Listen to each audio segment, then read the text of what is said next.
সুপ্রিয় দর্শক, আসসালামু আলাইকুম। আপনাদের সবাইকে স্বাগত জানাচ্ছি এখনকার আলোচনা। আপনাদের সঙ্গে আছি আমি সিরাজুল ইসলাম। দর্শক, মার্কিন প্রেসিডেন্ট ডোনাল্ড ট্রাম্প ইরানকে হুঁশিয়ারি দিয়ে বলেছেন, ইরান কূটনৈতিক আলোচনার জন্য চুক্তির আলোচনার ক্ষেত্রে অনেক বেশি সময় নিয়েছে, এখন তাকে মূল্য দিতে হবে।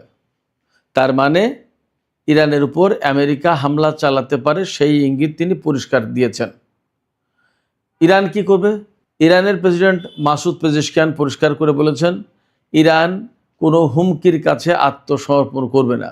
তারা যুদ্ধ চায় না, শান্তি চায়, কিন্তু না যুদ্ধ না শান্তি এরকম মাঝামাঝি কোনো অবস্থায় থাকতে চায় না, পরিষ্কার একটা অবস্থায় পৌঁছাতে চায়। এদিকে ইরানের স্পিকার বাকের কলিবাফ বলেছেন, যে কোনো আগ্রাসনের তাৎক্ষণিক এবং চূড়ান্ত জবাব দেওয়া হবে। অন্যদিকে ইরানের পররাষ্ট্র মন্ত্রণালয় বলেছে, আমেরিকা কূটনীতির পথকে ক্ষতিগ্রস্ত করছে। রাশিয়া বলেছে, মধ্যপ্রাচ্যে উত্তেজনা বেড়ে যাওয়া মারাত্মক উদ্বেগের বিষয়।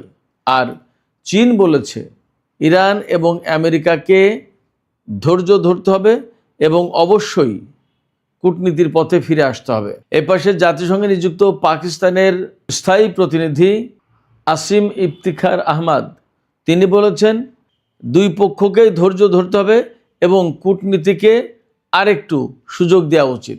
সুপ্রিয় দর্শক, আপনারা মোটামুটিভাবে হেডলাইনগুলো শুনলেন।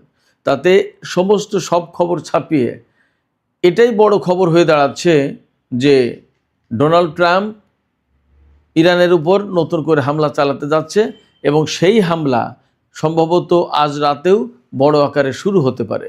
তাহলে ইরান কি করবে? ইরান পাল্টা জবাব দেবে, সে কথা বলেছে।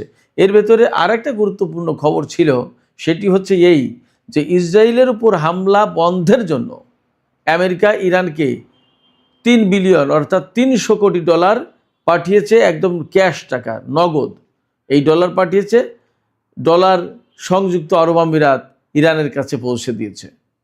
সুপ্রিয় দর্শক, এই সমস্ত বিষয় নিয়ে এখনকার ভিডিও আশা করি খুবই গুরুত্বপূর্ণ এবং বিস্তারিত আলোচনা হবে।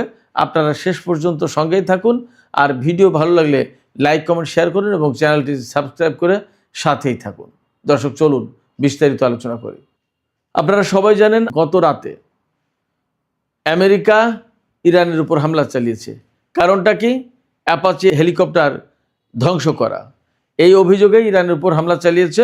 এখানে সংক্ষেপে বলে রাখি, ইরানের জাস্ক, সিরিক এবং কিশ দ্বীপে হামলা চালিয়েছে আর মিনাব অঞ্চলে হামলা চালিয়েছে।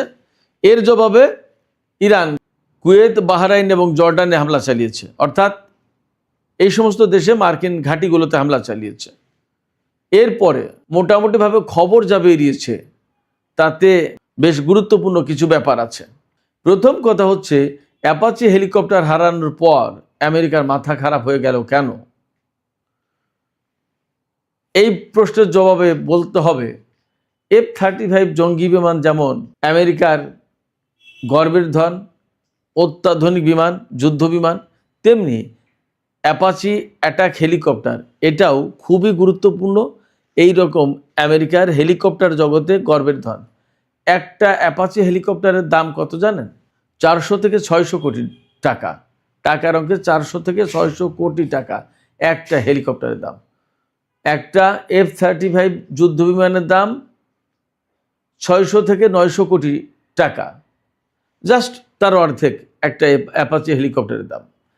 কিন্তু একটা অ্যাপাচি হেলিকপ্টার বিধ্বস্ত হয়ে যাওয়া মানে শুধু একটা হেলিকপ্টার ধ্বংস হয়ে যাওয়া নয়, তাতে যে একজন পাইলট ছিলেন এবং একজন গানার ছিলেন তাদেরও জীবনের বিরাট ক্ষয়ক্ষতির ঝুঁকি, প্লাস তারা আহত হয়েছেন, তাদের চিকিৎসা করা, তাদেরকে সার্ভিসে ফিরিয়ে আনা সময় সাপেক্ষ ব্যাপার। 1, 2 হচ্ছে, একটা অ্যাপাচি হেলিকপ্টার ভূপাতিত হওয়া মানে সে ধ্বংস হোক আর গুলি করে ভূপাতিত করা হোক, যেভাবে হোক, মানে হচ্ছে ওই হেলিকপ্টারের ত্রুটি বিচ্যুতি, ওই হেলিকপ্টারের যে সারা বিশ্বের সুনাম ছিল সেইগুলো মার খেয়ে যাওয়া। তার মানে প্রযুক্তিগতভাবে ত্রুটিযুক্ত বলে চিহ্নিত হওয়া সারা বিশ্বের কাছে এবং এর ডিমান্ড বিশ্বের বিভিন্ন দেশের কাছে কমে যাওয়া। 3 হচ্ছে যে এই যে একটা অ্যাপাচি হেলিকপ্টার, তাতে অত্যাধুনিক সেন্সর থাকে, ফায়ার কন্ট্রোল সিস্টেম থাকে, হেলফায়ার মিসাইল থাকে এবং এই হেলিকপ্টারের রকেট এবং 30 মিলিমিটার সাইজের কামান থাকে। একটা হেলিকপ্টার ধ্বংস হয়ে যাওয়া মানে এই টোটাল প্রযুক্তি, এই টোটাল প্যাকেজ সিস্টেম নষ্ট হয়ে যাওয়া। এদিকে আজকে যখন আমেরিকা ইরানের উপর হামলা চালিয়েছে, তখন হরমুজ প্রণালী এলাকায় আমেরিকার একটি MQ-9 রিপার ড্রোন ভূপাতিত করেছে ইরান। তার মানে দাঁড়াচ্ছে ইরানের আকাশে মার্কিন ড্রোন ঢুকলেই নেই হয়ে যাচ্ছে, হাওয়া করে দিচ্ছে, খেয়ে ফেলছে ইরান। এই যে ড্রোন হারালো, এবং আমি আরেকটু বলি, আজকে ইরান হামলা করে কি কি করেছে। কুয়েতের বিমান ঘাঁটি ব্যাপকভাবে ক্ষতিগ্রস্ত হয়েছে, তার চেয়ে বেশি ক্ষতিগ্রস্ত হয়েছে বাহরাইনে মার্কিন ৫ম নৌবহরের ঘাঁটি, আর তার চেয়ে বেশি ক্ষতিগ্রস্ত হয়েছে আপনার জর্ডানে আল আজরাক বিমান ঘাঁটি। সেই ঘাঁটির যেখানে মার্কিন F-35 বিমান থাকে, সেই হ্যাঙ্গারে হামলা করেছে ডাইরেক্ট। আমি আপনাদেরকে একটা ছবি দেখানোর চেষ্টা করছি।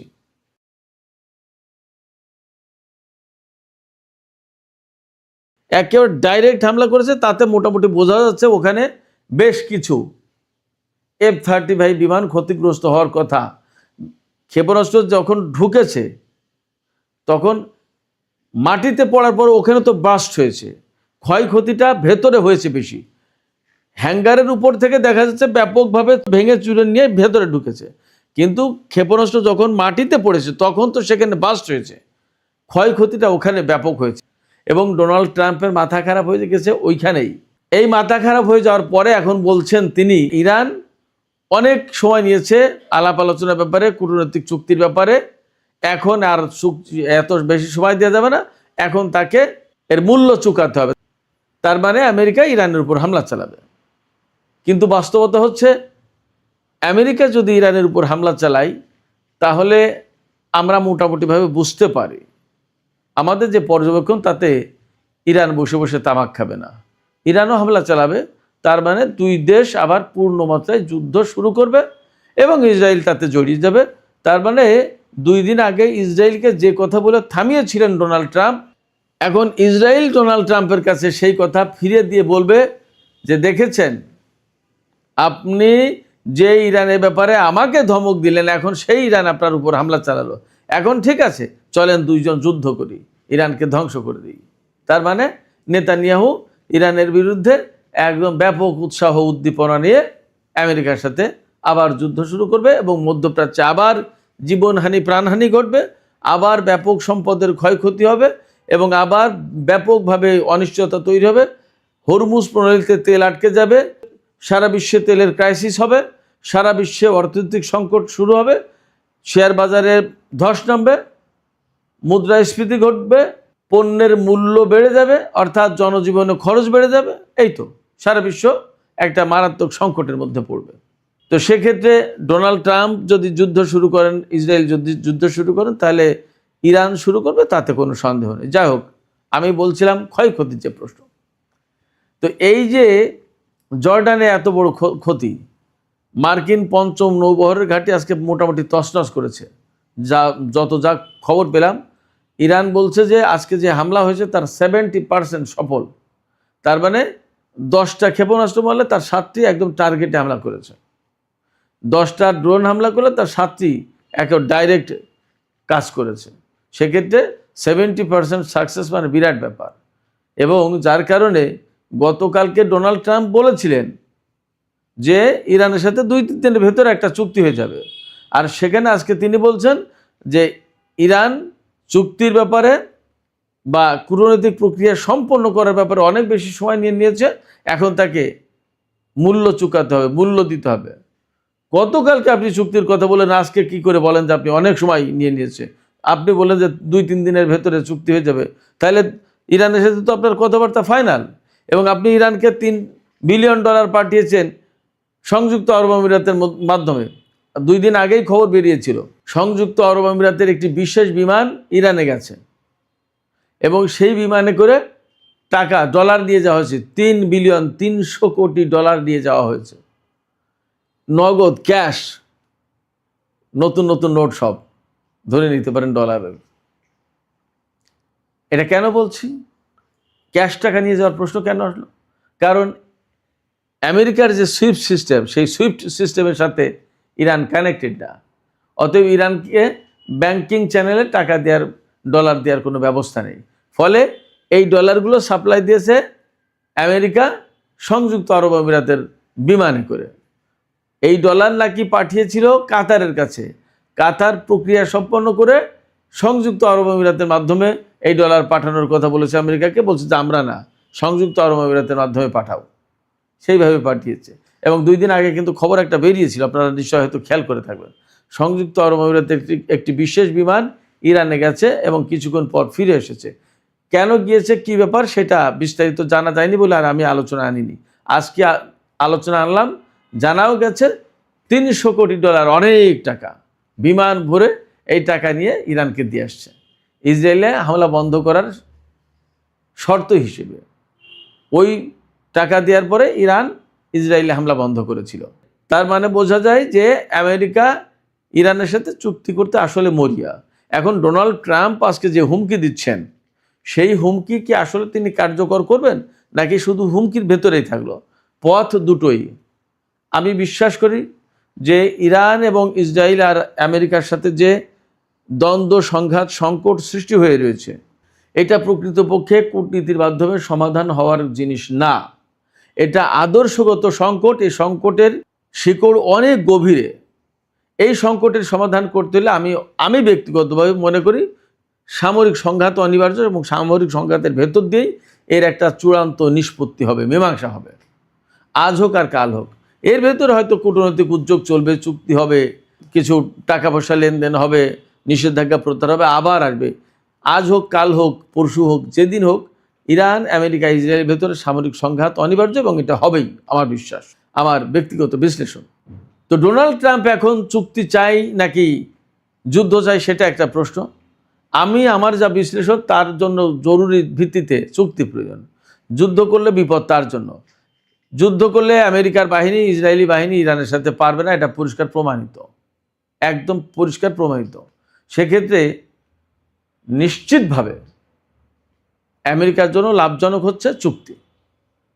আবার মানুষের জীবন হানি না হয়, যাতে সম্পদের হানি না হয়, মারাত্মক অনিশ্চয়তা না তৈরি হয়, সারা বিশ্ব অর্থনৈতিক সংকটের কবলে না পড়ে, জ্বালানি তেল গ্যাসের সংকটে না পড়ে, হরমুজ প্রণালী আরও মারাত্মকভাবে বন্ধ না হয়ে যায়, এই সমস্তর জন্য আসলে চুক্তি প্রয়োজন, যুদ্ধ না, চুক্তি প্রয়োজন। বাট আসলে ডোনাল্ড ট্রাম্প কি চাই, নেতানিয়াহু কি চাই, ইসরায়েল কি চাই, ইসরায়েলি লবিগুলো কি চাই, সিআইএ কি চাই, মোসাদ কি চাই, দ্যাট ইজ ইম্পর্টেন্ট।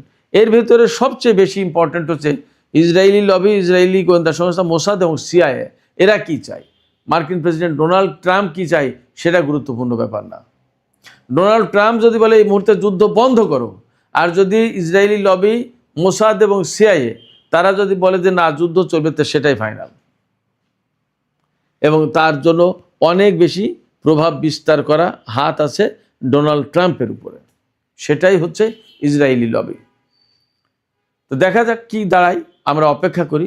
তবে আমেরিকা যে হুমকি দিয়েছে, প্রেসিডেন্ট ডোনাল্ড ট্রাম্প যে হুমকি দিয়েছেন, সে হুমকিটা আসলে যথেষ্ট গুরুতর।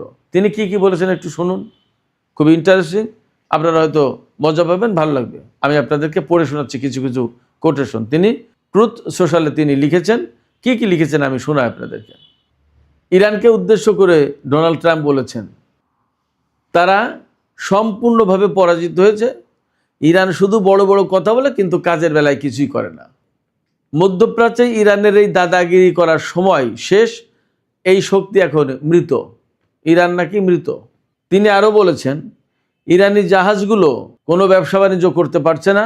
ইরানের বিরুদ্ধে যে নৌ অবরোধ দেওয়া হয়েছে, এটা ছিল ইতিহাসের নৌযুদ্ধের ভেতরে সবচেয়ে সফল একটা অবরোধ। ডোনাল্ড ট্রাম্প বলেছেন, আমরা না চাইলে কোনো কিছুই ভেতরে আসতে পারছে না এবং কোনো কিছু বাইরে যেতে পারছে না। তার মানে হরমুজ প্রণালী দিয়ে তেল গ্যাস কোনো কিছু চলাচল করতে পারছে না। ডোনাল্ড ট্রাম্প বলেছেন, এটা ইস্পাতের দেয়ালের মতো শক্ত হয়ে দাঁড়িয়েছে নৌ অবরোধ। তারপরে তিনি আরও বলেছেন, ইরান এখন কোনো ব্যবসাই করতে পারছে না, নিজেদের সামরিক বাহিনীকে কোনো বেতনই দিতে পারছে না, এমনকি তারা অন্যান্য বিলও পরিশোধ করতে পারছে না। দেশটি দ্রুতই একটি ব্যর্থ রাষ্ট্রে পরিণত হবে। এরপরে তিনি বলেছেন যে মাঝে মাঝে কিছু তেল যাচ্ছে, এর জন্য আলহামদুলিল্লাহ বলতে হবে, মানে আল্লাহর শুকরিয়া করতে হবে।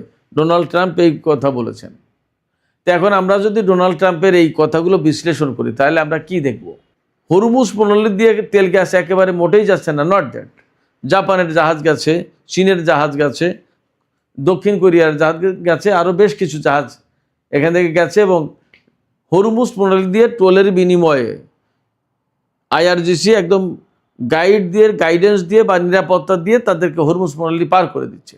এরকম বেশ কিছু জাহাজ আছে, বহু জাহাজ চলেছে। এছাড়া ডোনাল্ড ট্রাম্প নিজেই তো বললেন আলহামদুলিল্লাহ কিছু কিছু জাহাজ, তেলের জাহাজ বের হতে পারছে। তো যদি বের হতে পারে তাহলে সেগুলো কীভাবে বের হচ্ছে? উনি তো তার আগে বললেন যে কোনো কিছু বের হতে পারছে না, তাহলে এটা তো কন্ট্রাডিক্টরি হয়ে গেল, দ্বিচারিতা হয়ে গেল। এরপরে তিনি বলেছেন যে ইরান কোনো ব্যবসা বাণিজ্য করতে পারছে না, তার সামরিক বাহিনীকে বেতন দিতে পারছে না, কোনো বিল পরিশোধ করতে পারছে না। গত পরশুদিন ইরান এবং রাশিয়ার মধ্যে $2,500 কোটি বা $25 বিলিয়ন পরমাণু চুক্তি হচ্ছে। এই চুক্তির আওতায় রাশিয়া ইরানকে আরও অনেকগুলো পরমাণু বিদ্যুৎ কেন্দ্র তৈরি করে দেবে। এখানে আমরা হয়তো ভাবতে পারি যে পরমাণু বিদ্যুৎ কেন্দ্র এটা কি গুরুত্বপূর্ণ? অবশ্যই গুরুত্বপূর্ণ। অনেক বড় বড় প্রজেক্ট সম্পন্ন করতে পারবে এবং এর ভেতর দিয়ে এই পরমাণু শক্তি ব্যবহার করে দীর্ঘদিন, বহু বছর একটানা বিপুল পরিমাণে বিদ্যুৎ উৎপাদন করতে হবে ইরান। পাশাপাশি এই প্রজেক্টগুলো বাস্তবায়ন করতে গেলে ইরানের বিরাট একটা জনশক্তি, তারা এই পরমাণু কর্মসূচি, পরমাণু কর্মকাণ্ড, এই সমস্ত বিষয় নিয়ে আরও বেশি হাতে কলমে দক্ষ, যোগ্য এবং অভিজ্ঞ হয়ে উঠবে, প্রশিক্ষিত হয়ে যাবে। তাইলে এটা ইরানের জন্য লাভ না? পরমাণু কর্মসূচি যেহেতু তারা চালাবে, সেক্ষেত্রে রাশিয়ার বিজ্ঞানীদের কাছ থেকে ইরানের বিজ্ঞানীরা, ইঞ্জিনিয়াররা যখন এই কাজগুলো শিখবে, সেটা বড় না? তো যাই হোক, আমি যেটা বলতে চাইছিলাম এখানে মূলত ইরানের হাতে টাকা নেই, তাহলে এই সমস্ত চুক্তিগুলো কি দিয়ে করবে আর কি দিয়ে করছে? সেক্ষেত্রে ডোনাল্ড ট্রাম্প, আমার কাছে মনে হয়েছে যেটা, ডোনাল্ড ট্রাম্প হয়তো এই মুহূর্তে বলছে কিন্তু হামলা নাও করতে পারে। ইসরায়েলকে তো বোঝাতে হয়, আবার দেশের জনগণকেও বোঝাতে হয়, আবার মার্কিন প্রেসিডেন্টও, তাকে তার দেশের ভাবমর্যাদা ঠিক রাখতে হয়। ইরানের মতো একটা দেশ তাকে হামলা করবে, ক্ষয়ক্ষতি হয়ে যাবে, আর সে কোনো হুমকি ধমকি দেবে না, এটা তো হয় না। হয়তো হুমকি ধমকি, আবার এমন হতে পারে যে সত্যি সত্যি আমেরিকা হামলা করে বসলো ইরানের উপর, কারণ ইসরায়েলের এবং ইসরায়েলি লবির একটা চাপ আমেরিকার উপরে আছে। সেক্ষেত্রে কার রাজনৈতিক ভবিষ্যৎ যে আসলে কিসের ভেতর এবং কোন জায়গায় বলা মুশকিল। সেই জায়গা থেকে বলা যায় ইরানের উপরে আমেরিকা, ইসরায়েল হামলা চালাতেও পারে, নাও পারে, এবং যদি চালায় সেটা হয়তো আজ রাতের ভেতরেই ক্লিয়ার হতে পারে, অথবা 2-1 দিন দেরি করে শুক্রবার, শনিবার থেকে শুরু করতে পারে। তো সুপ্রিয় দর্শক, এখনকার মতো আজকের এই আলোচনা শেষ করতে চাইছি। যাবার আগে আমি আপনাদের কাছে জানতে চাই, আপনারা কি মনে করছেন? আসলে এই যুদ্ধ কি আমেরিকা শুরুই করে দেবে এমন মনে হচ্ছে, নাকি আসলে মুখ রক্ষার জন্য অনেক কথা বলতে হচ্ছে ডোনাল্ড ট্রাম্পকে, কিন্তু প্রকৃতপক্ষে তারা একটা চুক্তি চাইছে, চুক্তির পথেই হাঁটবে? আপনাদের কি মনে হয়? এবং আপনারা কি মনে করেন যে এখানে কূটনীতি ব্যর্থ হয়ে যাবে? আপনাদের মতামত কমেন্টে জানাতে পারেন। আর ভিডিও ভালো লাগলে আবারও বলি, লাইক, কমেন্ট, শেয়ার করবেন এবং চ্যানেলটি সাবস্ক্রাইব করে প্লিজ সাথেই থাকবেন। আপনাদের সবাইকে অনেক অনেক ধন্যবাদ। আল্লাহ হাফেজ।